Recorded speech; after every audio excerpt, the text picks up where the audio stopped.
Assalamualaikum warahmatullahi wabarakatuh. Salam sejahtera untuk kita semua. Alhamdulillah, puji syukur kehadirat Allah Subhanahu wa taala, pada awal tahun 2024 ini kita dapat berjumpa kembali dan semoga kita semua dalam keadaan sehat walafiat dan tentunya semoga selalu diberikan kelancaran dan kemudahan dalam menjalankan aktivitasnya. Kali ini bersama saya Alfi Syahrin yang akan memandu jalannya bingkisan yang tentunya ditayangkan melalui channel YouTube RSUD Brigjen Haji Hasan Basri Kandangan. Dan untuk diketahui bersama bahwa pada program bingkisan atau bincang singkat terkait kesehatan ini, kita akan membincangkan topik-topik sekitar ataupun seputar kesehatan yang tentunya akan kita bahas bersama dengan narasumber yang kompeten di bidangnya. Dan sebelum kita masuk ke pembahasan, tentunya kami ingatkan selalu untuk sahabat RSHB sekalian dimanapun berada, agar selalu mengikuti dan juga memantau akun sosial media kami, baik itu di Instagram RSUD Hasan Basri HSS dan juga Facebook RSUD Hasan Basri HSS untuk mendapatkan informasi terkini terkait dengan layanan yang ada di RSUD Brigjen Haji Hasan Basri Kandangan. Dan tema bingkisan talkshow kali ini yaitu nutrisi untuk pasien demam berdarah. Dan untuk membahas tema tersebut, saya tentunya tidak sendiri. Saya sudah bersama dengan dua orang nutrisionis dari instalasi gizi RSUD Brigjen Haji Hasan Basri Kandangan, yakni ada Kak Ibnu Prakoso AMD Gizi dan juga Kakak Adelia Rahmah STR Gizi. Gimana nih kabar Kak Ibnu dan juga Kak Adel? Ini manggilnya Bapak Ibnu atau Kakak? Kakak aja ya. Kakak Ibnu dan juga Kak Adel. Gimana kabarnya hari ini? Alhamdulillah ini baik. Alhamdulillah, walaupun kadang cuacanya tidak menentu ya, kadang hujan, kadang panas. Dan pada tema kali ini yakni tadi terkait dengan nutrisi untuk pasien DBD. Saat ini kan kasus DBD masih menjadi perbincangan hangat di masyarakat nih, Kak Ibnu dan juga Kak Adel. Salah satu yang ditakutkan pada penderita demam berdarah adalah menurunnya kadar trombosit darah akibat serangan virus demam berdarah ini. Dan untuk mencegah ataupun menangani hal tersebut, salah satu cara adalah mengelola nutrisi yang kita makan. Nah, untuk itu kami persilakan Kak Ibnu dan juga Kak Adel untuk menjelaskan kebutuhan nutrisi pada pasien demam berdarah. Ya, langsung saja pada tema talkshow hari ini, yaitu kebutuhan nutrisi pada pasien demam berdarah. Memang untuk pasien demam berdarah tidak ada pantangan atau diet khusus untuk pasien demam berdarah, hanya memerlukan makanan yang memiliki nilai gizi yang tinggi agar daya tahan tubuh lebih kuat. Semua penyakit yang disebabkan oleh virus umumnya hanya dilawan oleh pertahanan tubuh, maka tubuh perlu memperkuat ketahanannya. Dan untuk penata laksanaan diet pada pasien demam berdarah adalah diet tinggi energi dan tinggi protein. Adapun makanan dan minuman yang diperlukan untuk membantu proses penyembuhan pada pasien demam berdarah, diantaranya adalah yang kaya akan vitamin dan juga mineral, tinggi protein, serta cukup cairan sesuai dengan kebutuhan. Nah, adapun tujuan dari diet tinggi kalori dan tinggi protein ini, yang pertama yaitu memberikan makanan untuk memenuhi kebutuhan energi dan protein yang meningkat. Kemudian mencegah dan mengurangi kerusakan jaringan tubuh dan juga meningkatkan status berat badan untuk mempertahankan status gizi. Untuk syarat diet tinggi kalori dan tinggi protein ini, yang pertama energi yang sesuai dengan kebutuhan. Untuk protein, diperlukan protein yang tinggi yaitu sekitar 15 sampai dengan 20% dari kebutuhan energi total. Dan untuk lemak yaitu sekitar 10 sampai 25% dari kebutuhan energi total. Untuk karbohidrat cukup yaitu sisa dari kebutuhan energi total. Dan cairan sesuai dengan kebutuhan. Kebutuhan vitamin sesuai dengan angka kecukupan vitamin yang dianjurkan per orang per hari. Nah, di sini kami ambil sesuai dengan angka kecukupan gizi yaitu usia 19 sampai 49 tahun. Untuk vitamin A kebutuhannya yaitu 600 sampai 650 mikrogram. Untuk vitamin C sekitar 90 mg. vitamin K sekitar 55 sampai 65 mikrogram, dan zat besi sekitar 9 sampai 18 mg. Untuk makanan yang diberikan bentuknya itu mudah cerna. Nah, bahan makanan apa saja yang perlu diperhatikan? Nah, di sini kami menyampaikan ada bahan makanan yang dianjurkan dan juga tidak dianjurkan. Untuk bahan makanan yang dianjurkan, misal dari sumber karbohidrat ada nasi, roti, dan hasil olahan tepung-tepungan lain seperti cake, tart cheese, puding, ubi, karbohidrat sederhana seperti gula pasir. Untuk sumber protein hewani bisa berupa daging ayam, kemudian daging, kemudian ikan dan hasil olahan seperti keju dan juga es krim. Nah, untuk sumber protein nabati bisa berasal dari kacang-kacangan dan hasil olahannya bisa seperti tempe dan juga tahu. Untuk lemak dan minyak bisa berasal dari minyak goreng, mentega, margarin, dan santan. Kemudian untuk minuman bisa berupa madu, sirup, teh, dan kopi encer. Untuk bumbu biasanya diusahakan bumbunya yang tidak berbau tajam, kemudian tidak menyengat bumbunya. Contohnya seperti bawang merah, bawang putih, dan juga daun salam. Nah, selanjutnya untuk jenis sayuran, semua jenis sayuran terutama jenis sayuran B seperti bayam dan wortel rebus, prinsipnya itu dikukus, bisa juga ditumis. Untuk buah-buahan bisa semua jenis buah segar, bisa buah kaleng, buah kering, dan juga jus buah. Nah, selanjutnya untuk bahan makanan yang tidak dianjurkan akan disampaikan oleh rekan saya, Adelia Rahmat. Oke, untuk bahan makanan yang tidak dianjurkan adalah bagi sumber protein hewani dan sumber protein nabati itu dimasak dengan banyak minyak atau santan kental. Jadi kan tadi yang dianjurkan itu adalah makanan yang dimasak dengan minyak sedang atau tidak santan terlalu kental gitu. Kalau ini prinsipnya ibaratnya jangan terlalu banyak minyak, jadi supaya tidak mengiritasi lambung begitu. Kalau misalnya sayuran sama dimasak dengan banyak minyak itu tidak boleh juga, tidak dianjurkan.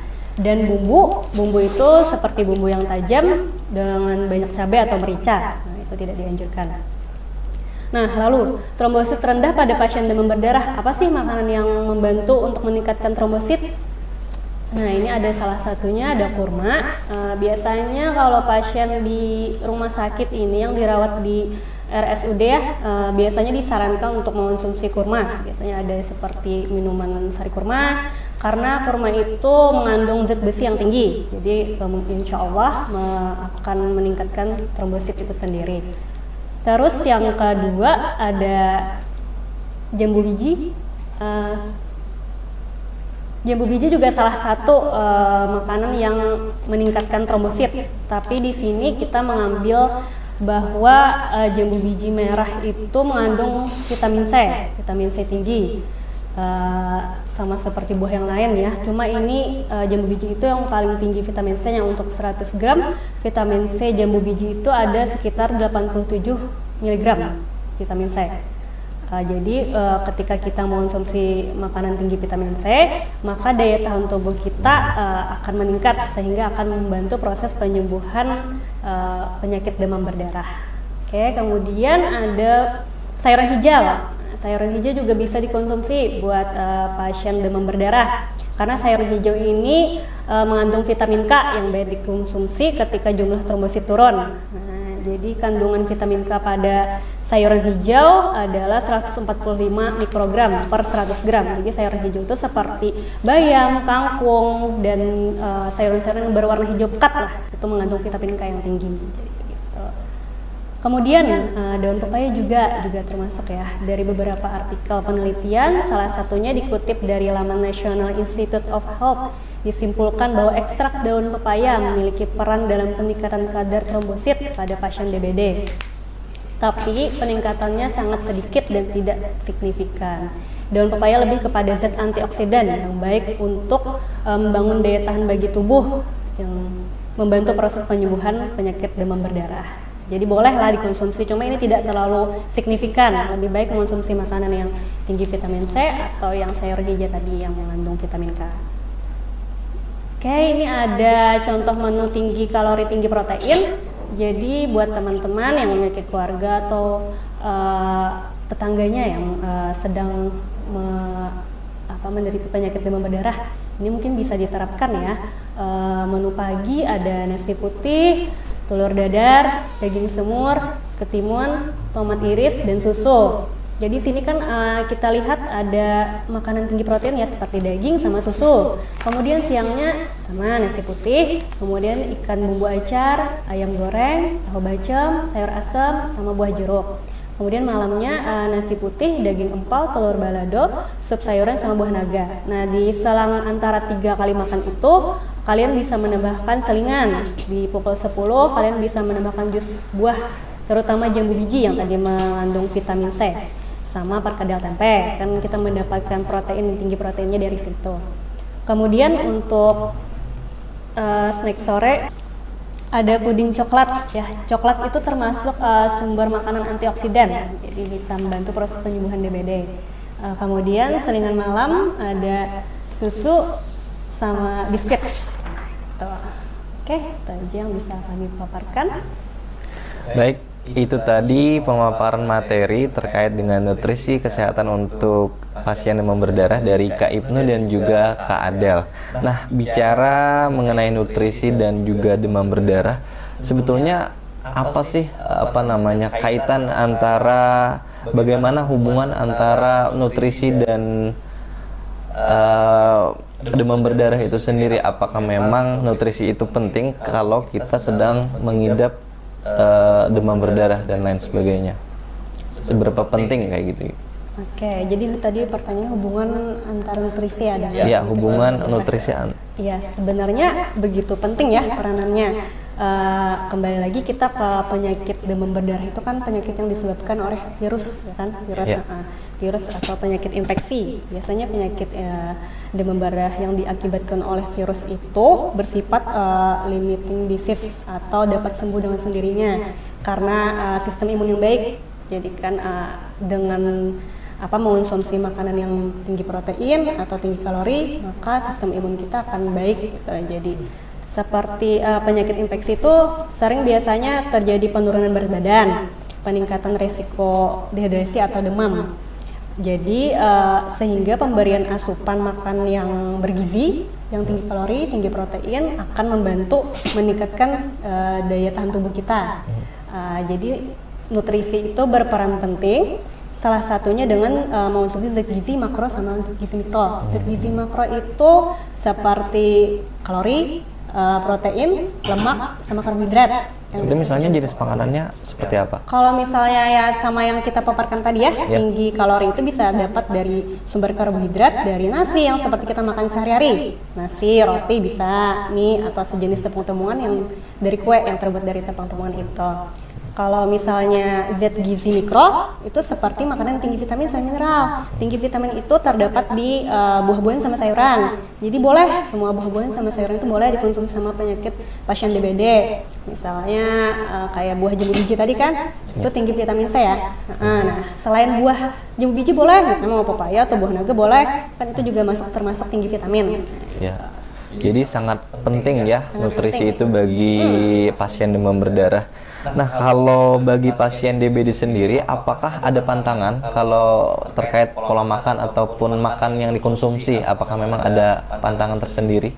Untuk pantangan bagi pasien demam berdarah itu memang tidak ada pantangan khusus atau yang spesifik gitu ya. Cuma biasanya untuk pasien di rumah sakit di sini kita melihat kembali kondisi pasiennya. Misalkan pasiennya ada gejala mual muntah, itu diutamakan makanannya yang rendah lemak atau tanpa santan bahan makanannya. Kemudian sebenarnya penyakit yang disebabkan oleh virus itu kembali lagi tadi pengaruhnya itu dari sistem kekebalan tubuh. Jika sistem kekebalan tubuh baik, maka itu penyakitnya tadi akan mudah melemah gitu. Dan upaya untuk meningkatkan imun tadi itu dengan pola makan yang tinggi energi, tinggi protein tadi. oh iya, oke. Kalau syarat khusus untuk mengolah makanan untuk pasien demam berdarah itu ada nggak? Atau seperti apa? Misalkan harus dimasak sekian menit atau harus menggunakan suhu panas tertentu misalnya, ada atau bebas aja atau gimana tuh? Syarat khusus ya, sebenarnya tidak ada syarat khusus ya untuk untuk apa pasien demam berdarah untuk masaknya atau apa gimana. Sama seperti kita makanan pada biasanya, sama kita seperti orang sehat maksudnya. Kan di sini kan prinsip dietnya tinggi kalori, tinggi protein, jadi tidak ada untuk pantangan. Jadi boleh mau makan apa aja gitu. Tapi mungkin pertanyaan Alpi tadi bisa di apa ya? Untuk keparahan penyakit mungkin ya, komplikasi penyakit, misalnya ada pasien yang dirawat inap di rumah sakit, misalnya DBD, komplikasinya dengan mah misalnya ya kan. Nah, syarat khususnya biasanya kami sebagai nutrisionis itu menganjurkan makanan yang rendah lemak, seperti sama makanan yang teksturnya lunak. Nah, kalau misalnya contohnya kayak gimana tuh kalau makanan yang lunak? Yang lunak itu seperti bubur, kan disarankan bubur, atau enggak nasi tim, jangan dimakan yang nasi terlalu keras gitu ya, karena kalau misalnya makan yang terlalu keras atau apa itu bisa mengiritasi lambung, takutnya kan udah imunnya turun atau apa, nafsu makannya kurang karena lambungnya luka atau apa gimana gitu. Biasanya kalau misalnya ada pasien juga yang nafsu makannya kurang, biasanya kalau nutrisionis itu diselingkan dengan makanan cair. Makanan cair itu bisa membantu pasti nafsu makan, kan kalau misalnya kita makanan bertekstur itu agak mencernanya gitu ya. Kalau cair itu kan kayak langsung gitu. Biasanya cair itu bisa maka berupa makanan ekstra susu. Nah, susu kan tinggi protein, jadi bisa membantu proses penyembuhan demam berdarah gini gitu. Mungkin gitu aja. Kemudian kalau perbedaan jenis nutrisi itu ada tidak untuk penderita DBD misalkan berdasarkan usia sekian, kalau remaja ataupun yang lansia ataupun yang dewasa, apakah memang ada pembatasan terkait dengan jenis nutrisi yang diberikan? Kalau perbedaan jenis nutrisi itu sama dianjurkan untuk menjalankan diet tinggi kalori, tinggi protein. Mungkin yang membedakan itu hanya kebutuhan gizinya saja. Misal kebutuhan kalori antara dewasa, anak-anak dan lansia itu berbeda. Nah, sama juga seperti kebutuhan karbohidrat, protein dan juga lemaknya. Misal untuk kebutuhan anak-anak dan orang dewasa itu memiliki kebutuhan kalori sekitar 1.900 sampai 2.000 kilokalori. Sedangkan untuk pasien lansia itu hanya berkisar sekitar 1.500 sampai 1.700 kilokalori. Nah, begitu itu. Nah, itu kan makanan pokok sehari-hari ya yang kita konsumsi. Tapi kalau untuk makanan tambahan misalkan kayak buah dan sejenisnya itu, apakah ada batasan maksimalnya untuk konsumsian buah ini kalau kita sedang mengalami demam berdarah? Kalau batasan untuk buah sepertinya nggak ada ya. Ibaratnya dianjurkan aja sebanyak apa makan buah, tapi kan kita tetap harus makan 3 kali makanan utama. Kalau berarti ibaratnya kayak selingan yang tadi contoh menu kan ada jus jambu biji. Nah, itu ibaratnya kita memenuhi asupan vitamin dan mineral di tubuh kita supaya melawan virus itu sendiri. Kalau buah yang kira-kira paling dianjurkan untuk kasus DBD ini buah apa aja tuh? Bisa tadi seperti yang kami jelaskan ya, ada buah jambu biji, kurma juga termasuk, karena ibaratnya jambu biji merah ya, kalau bisa jambu biji merah karena itu mengandung vitamin C paling tinggi. Kalau kurma itu kan tinggi zat besi, jadi bisa membantu proses penyembuhan penyakit itu. Baik, terakhir ini ada juga dari kawan-kawan dari masyarakat yang mungkin masih ingin penjelasan terkait dengan pengkajian apa saja yang biasanya dilakukan oleh nutrisionis pada kasus DBD khususnya di rumah sakit kita, di Rumah Sakit Hasan Basri Kandangan. Ada tidak pengkajian khusus mengenai penanganan khusus di gizi dan penyaluran kebutuhan yang dibutuhkan oleh tubuh oleh pasien? Baik untuk pengkajian biasanya atau kami lebih sering menyebutnya asesmen ya, asesmen gizi. Itu biasanya dilakukan sama seperti pada pasien pada umumnya. Jadi antara demam berdarah ataupun penyakit yang lain itu sama biasanya dilakukan asesmen gizi. Yang pertama dilakukan biasanya pengukuran tinggi badan, kemudian berat badan, kemudian penetapan status gizi. Kemudian untuk demam berdarah biasanya dilihat juga hasil labnya. Nah, dalam kasus ini biasanya dilihat kadar trombosit dalam darahnya, serta HB. Kemudian pemeriksaan fisik dan klinis seperti apakah ada gejala mual, muntah, kemudian apakah ada nafsu makan yang menurun, kemudian ditanyakan kembali tentang riwayat atau kebiasaan makannya. Baik, terima kasih Kak Ibnu dan juga Kak Adel. Baik pemirsa sahabat RSHB, RSUD kesayangan kita, Rumah Sakit Umum Daerah Brigjen Haji Hasan Basri Kandangan.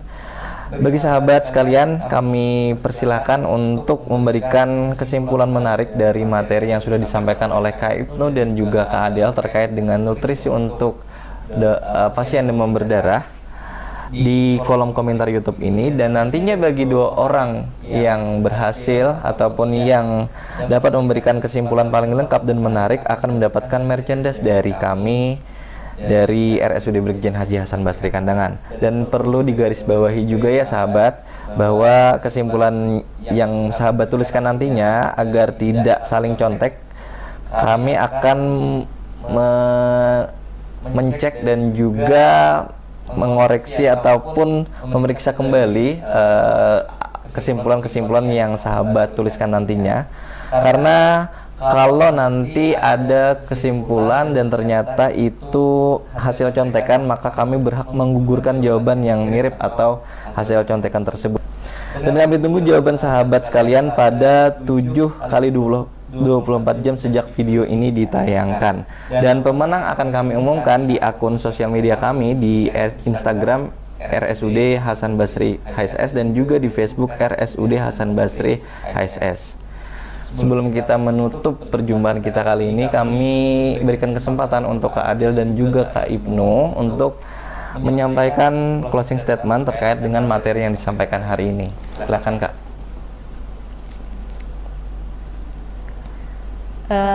Jadi mungkin untuk pasien demam berdarah ya, jangan ada pantangan gitu buat kalau misalnya kalian menderita penyakit itu.